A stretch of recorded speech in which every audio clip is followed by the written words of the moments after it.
Learn the names of Allah and practice them with others, express them with others. So if you learn that Allah is Ar-Rahman and He's the most merciful, what are we taught? Be merciful with others. Express the attributes of Allah subhanahu wa ta'ala towards His creation.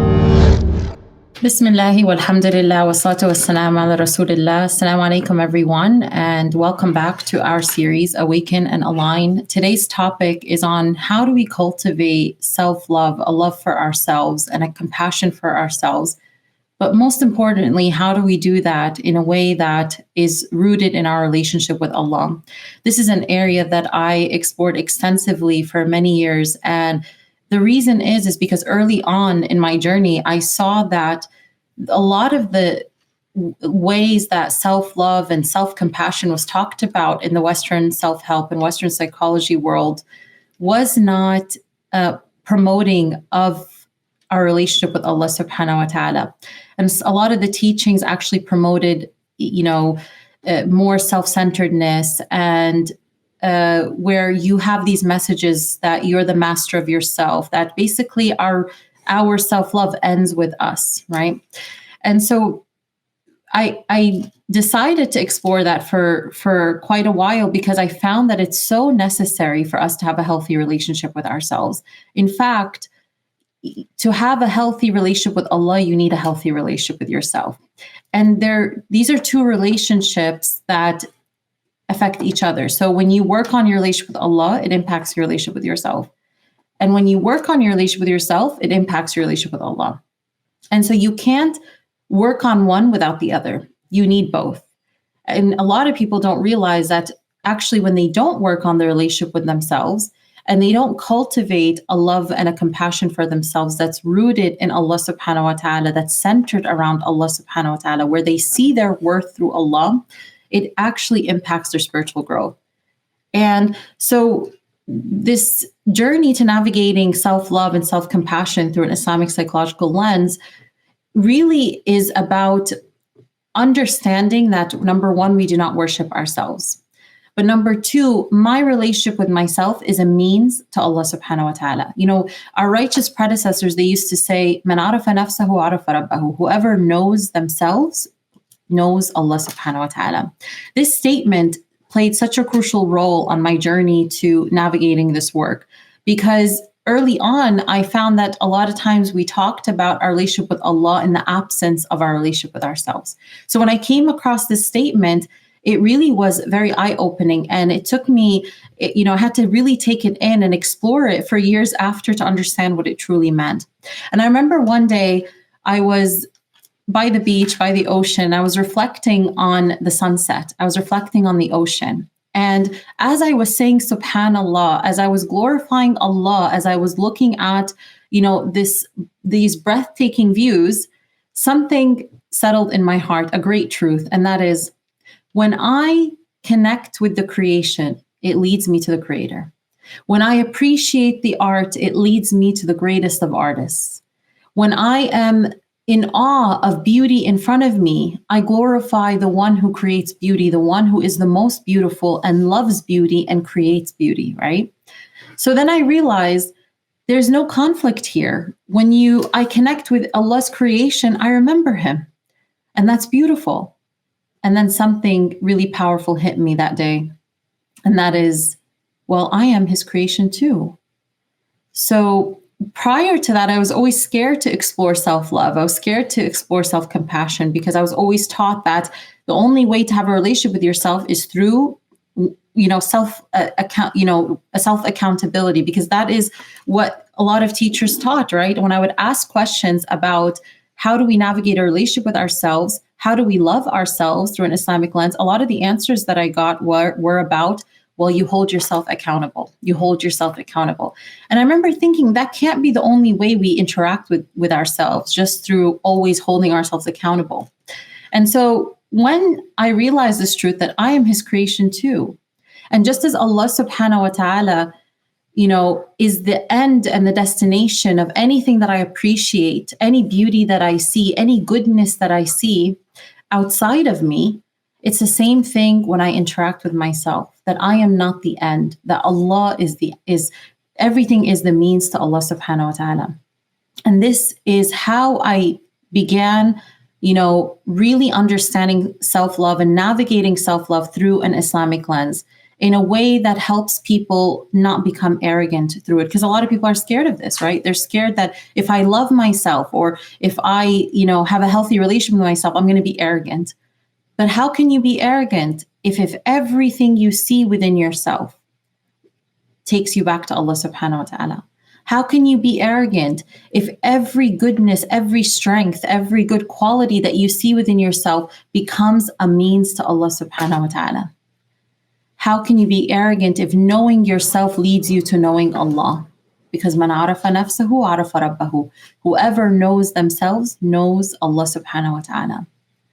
So we are His creation too. And just like Allah subhanahu wa ta'ala wants you to treat His creation well, we are also obligated to treat ourselves well in a way that is pleasing to Him. So if it's not okay to put others down, if it's not okay to be harsh with others, it's not okay to put yourself down. It's not okay to call yourself names, because you are His creation too, and you are valuable to Allah subhanahu wa ta'ala. So just as we are taught to, when we learn the names of Allah subhanahu wa ta'ala, what are we always taught? Learn the names of Allah and practice them with others, express them with others. So if you learn that Allah is Ar-Rahman, and He's the most merciful, what are we taught? Be merciful with others. Express the attributes of Allah subhanahu wa ta'ala towards His creation. But we are His creation too. So should I not learn how to express rahmah towards myself? When I learn that Allah subhanahu wa ta'ala is the most loving, should I not learn to be loving towards myself? So, because you cannot truly express something you have not tasted. You cannot truly give what you cannot have. You can only meet people to the capacity that you have met yourself. And a lot of people don't understand this, that you cannot give out of an empty cup. When you actually sit with the attributes of Allah and you first access, or not that you have to do it first, you could do it as you are also expressing them with others, right? It's not step one, then step two, but you have to do both. Where when you're learning, for example, about Allah subhanahu wa ta'ala's mercy, and you're skipping over this fundamental step of how has Allah, reflecting on Allah's mercy towards you, reflecting on Allah's love towards you. When you skip over these opportunities to really connect to Allah's mercy and love towards you, where your heart becomes filled with that rahmah and that love, your ability to give it to others becomes diminished. It's not that you can't give it at all, but your ability to truly give it beautifully becomes diminished. And so I think we skip over that part a lot. Allah's merciful, let me go be merciful to others, but also access that mercy for yourself. Reflect on how Allah has been loving towards you. Reflect on how Allah's been merciful towards you. Allah's been compassionate towards you. Allah's been ra'uf, kind, towards you. How has Allah been, al-mughni towards you? He's the one who enriches you.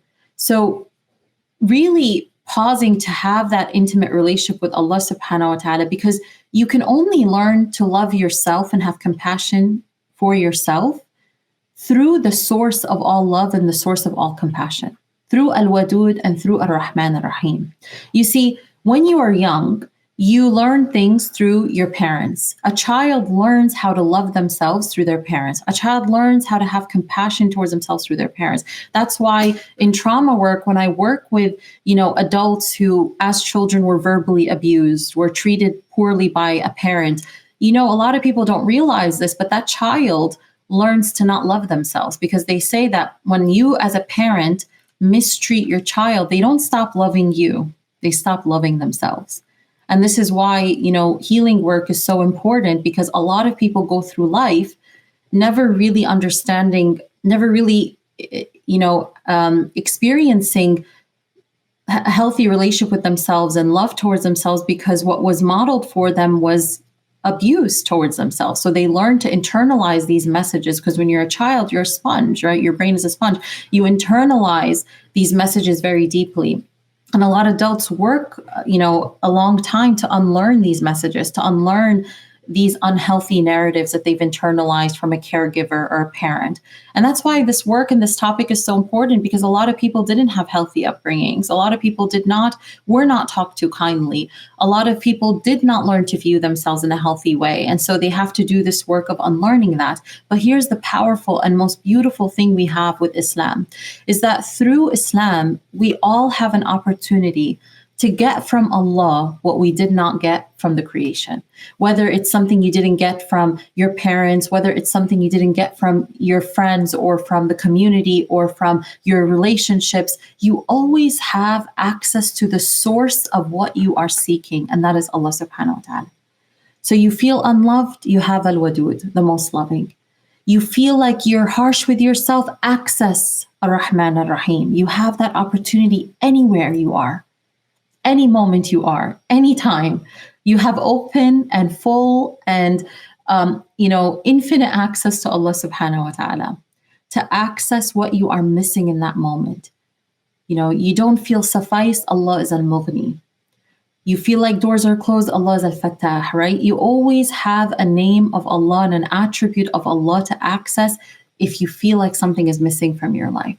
But really, to cultivate love for ourselves, a healthy love. Now, we don't want to love ourselves in a way that promotes arrogance, in a way that promotes self-obsession, in a way that promotes narcissism. We want to love ourselves in a way that is pleasing to Allah subhanahu wa ta'ala. So what do we start with Allah, and we start by accessing His love for us. Because again, remember, as I said, as a child, you learn to love yourself through what? Through believing that your parents love you, through seeing that love be expressed towards you. So you learn to love yourself. It's supposed to be a natural thing. It's supposed to be something that every child in healthy circumstances gets, right? But believe it or not, a lot of people don't get that. So, but now you're an adult. So what do? You have Allah. You can now, as just like a child learns to love themselves through the parent expressing that love towards them, you learn to love yourself through Allah's expression of His love towards you. What does that mean? You start asking different questions. You start looking for Allah's love for you in this world. All the ways that Allah has been loving, all the ways that Allah has been merciful, all the ways that Allah values you. And I'll give you the most beautiful of examples of how valuable you are to Allah subhanahu wa ta'ala. The Prophet sallallahu alaihi wasallam one day was circling around the Kaaba. And I want you to think of this, how much we respect the Kaaba and how important the Kaaba is to all of us, to all our hearts. I want you to think about this, that the Prophet ﷺ one day was circling the Kaaba, and he was saying this very statement as he was circling the Kaaba. He was speaking to the Kaaba, and he was saying, how pure you are, and how pure is your fragrance. How great you are, and how great is your sanctity. By the one in whose hand my soul is in, by the one in whose hand is the soul of Muhammad, the sanctity of the believer is greater to Allah than your sanctity.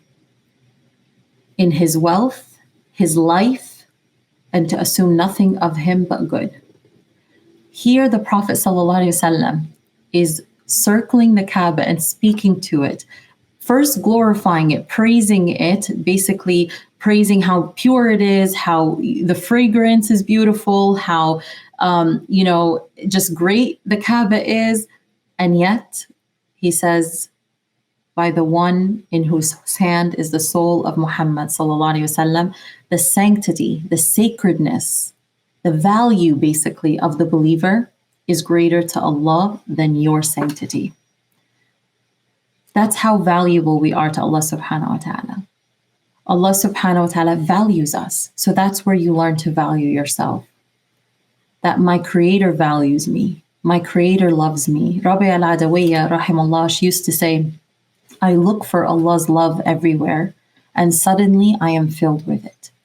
And when you do this work, and you go out into the world having a heart that looks for Allah's love for you, you will find it. You will find it, and you will have access to the source of all love. And I want you to think about just even the life of the Prophet sallallahu alaihi wasallam. When we look at the psychological experience of the Prophet ﷺ and his early childhood experiences, if we explain that in psychological terms, we will see, wow, he went through a lot of abandonment. He was born into a very patriarchal society, already not having his father, who a lot of people judge a family based on, especially at that time and in that society. And so he was born already missing his father, already not having that security. Afterwards, as you know, he was taken by Halima, who breastfed him in the Bedouin areas. But then when she brought him back after some time, he was with his mother just for a short period, and his mother passed away.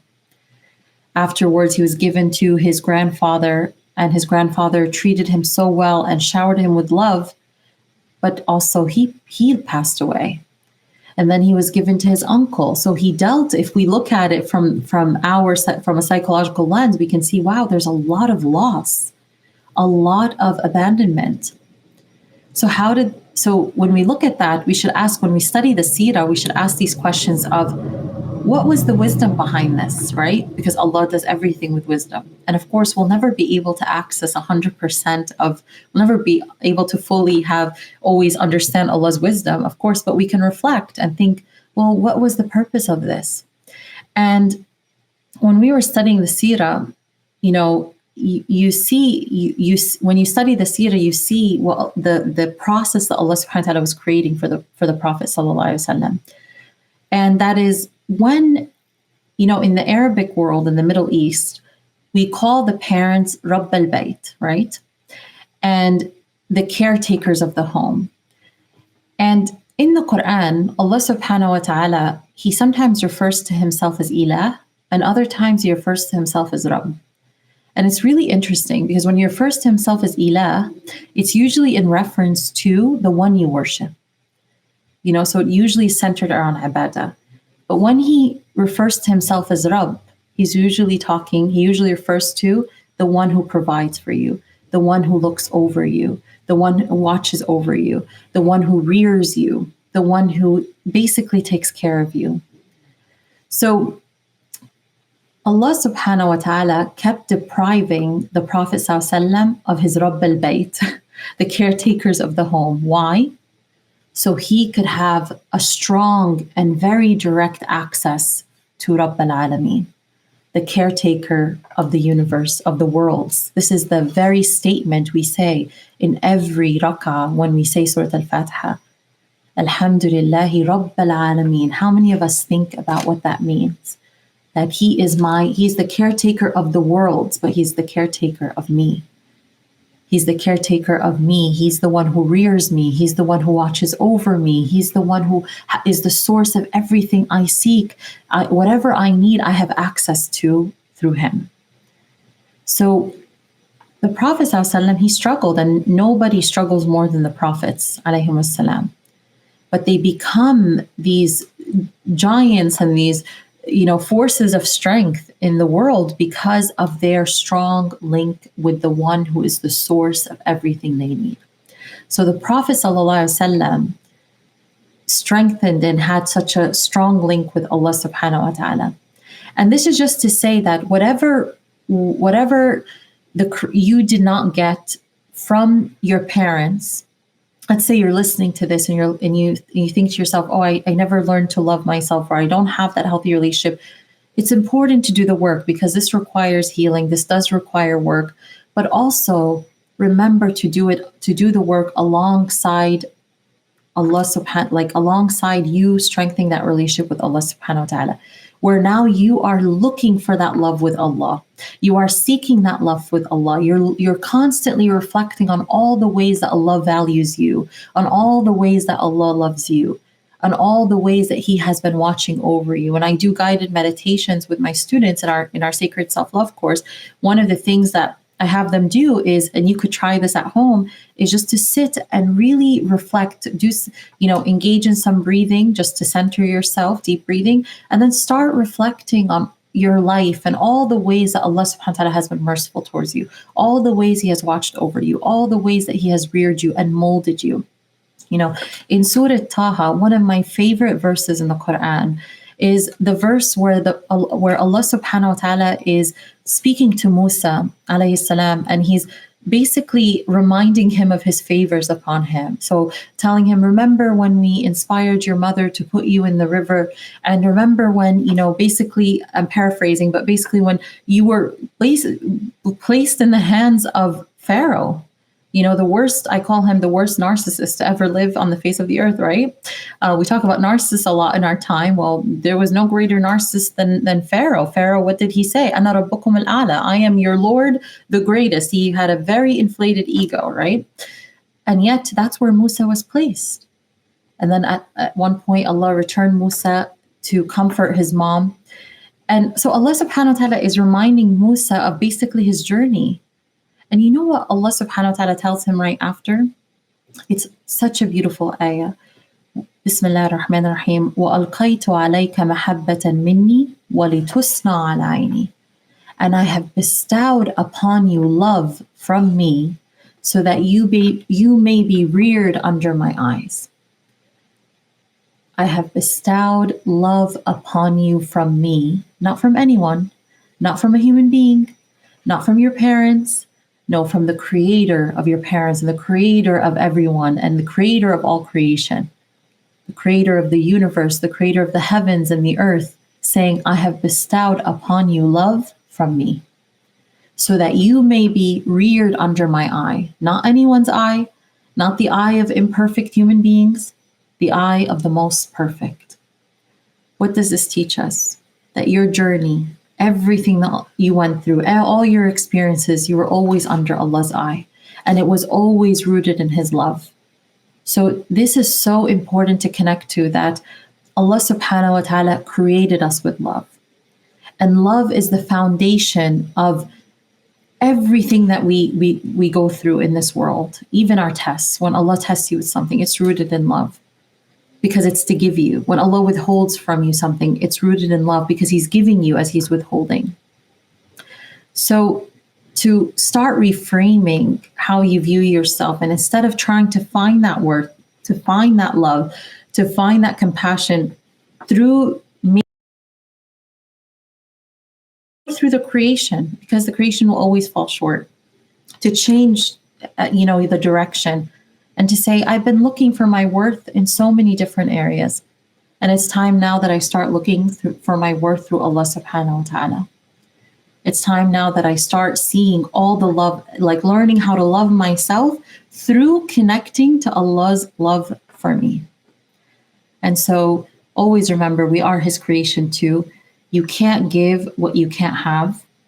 And do not minimize what Allah subhanahu wa ta'ala has given you, because when you minimize what Allah has given you, even the good qualities, even the things that you notice beautiful about yourself, even when someone compliments you and you minimize it, and we all are programmed like this, right? I mean, I remember early on when I was younger, someone complimented me, I would go into that minimizing, this, nothing, it's nothing. And then I realized it's not shukr. It's not humbleness either. Because true shukr, when you truly are grateful for a blessing, you don't minimize it. And when somebody sees something good in you, they're seeing a blessing of Allah. So it's not humbleness to minimize a blessing of Allah. It's ingratitude. I want you to think about this. If someone you love, if you gave a gift to someone you love, and you came back a month later and you found that gift was still in the same place, unopened, unwrapped, but they said thank you to you, but they never used it. Would you really think they appreciated the gift if they never even opened it? They never even used it? It's the same thing when you find goodness in yourself or any good quality. You ignoring it, you neglecting it, you not utilizing it for good is ingratitude to the one who gave you that blessing. So when we find good in ourselves, we should thank Allah. Alhamdulillah, thank you Allah for putting this. Please place barakah in the goodness that you have given me. If someone compliments you, don't put yourself down. Don't minimize it. Say what Abu Bakr radiallahu anhu said, Ya Allah, make me better than what they think of me and forgive me for what they do not know about me. So you see that balance? He still wants to be better than what they complimented. He wants to continue excelling, but he also understands that when people see beauty in us, they are also witnessing the blessing of the blessing of Allah covering our flaws. And so when you are truly appreciative for Allah's blessings and you are starting to this work of seeing yourself through Allah, you don't want to minimize what He has given you. And humbleness is you always attributing everything to Allah subhanahu wa ta'ala. And you realizing He's the source of everything that anyone notices within you and everything that you notice within yourself.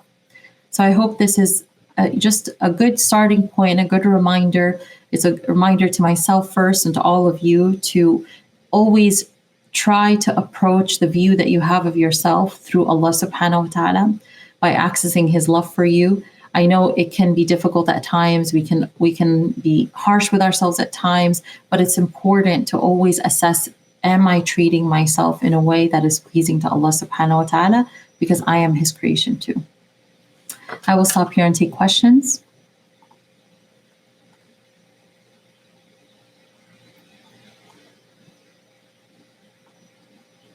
So those who know, I think the person is repeating the quote. I said, "Man arafa nafsahu arafa rabbahu." Those who know themselves know Allah. How can someone know Allah? When you get to know someone, right? What do you usually do? How do you get to know someone? Let's say you meet a friend. How do you get to know them? You get to know them by listening to them, right? And so what did Allah give us? You get to know them by listening to their words. Their words and their actions tell you about them. Well, with Allah subhanahu wa ta'ala, we have His words, we have the Quran, and a lot of us approach it as an obligation, as a task, rather than, if Allah is my greatest love, then I want to hear His words. I want to connect to the words of my beloved. Right? And that's the thing. It's like this journey of even loving yourself is really a journey of understanding who your greatest love is. And as I said, Him being the source of the love of all love, even like, let's say, of course, we're creatures of connection. We need other love from human beings, of course. This isn't to say, oh, I have Allah's love, I don't need anyone's love. No. But even then you start to see Allah's love, people's love for you, also from Allah subhanahu wa ta'ala, that Allah is the source of the love that He has put in the hearts of people towards you. And that is also a blessing, right? So, but getting to know Allah is getting to know His words, getting to know what He has said about Himself. You know, Allah subhanahu wa ta'ala has His names that He has taught us about Himself, His attributes, right? And so reigniting a connection to the Quran, but also reflection. In the Quran, Allah subhanahu wa ta'ala, often when He talks about His signs, He always says, for those who reflect, for those who reflect. So you have to be actively engaged in reflecting on who Allah is for you in your life. When something happens to you, asking different questions. What is Allah teaching me? Feeling His closeness to you.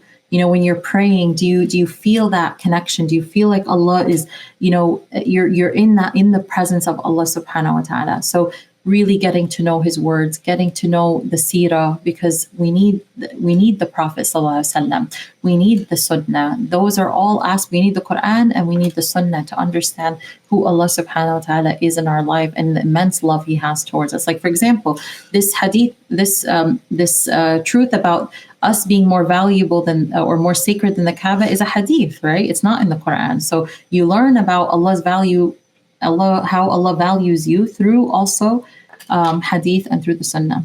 I'll take one more question, then I'll wrap it up.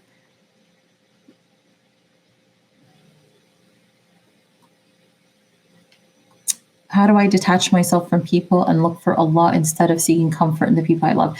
This is a work in progress. If you struggle with attachment and you are constantly been programmed to look for love from the people, it's going to take time. It takes work. So I always say that whenever you want to get rid of any habit or you want to detach from something, you don't just it's two parts. And I elaborate more on this in my book when I talk about tazkiyah and I talk about getting rid of habits. One of them is, the first thing is you fill your cup, you fill your heart. You don't just detach, you also attach to what is greater. So when I worked in addiction, for example, the clients that were most successful were not the clients that just cut the drug. They were the clients that were also filling their cup with things that are greater. A lot of them build a relationship with God during that time, because they realize it's actually one of the first steps in the Alcohol Anonymous program is, that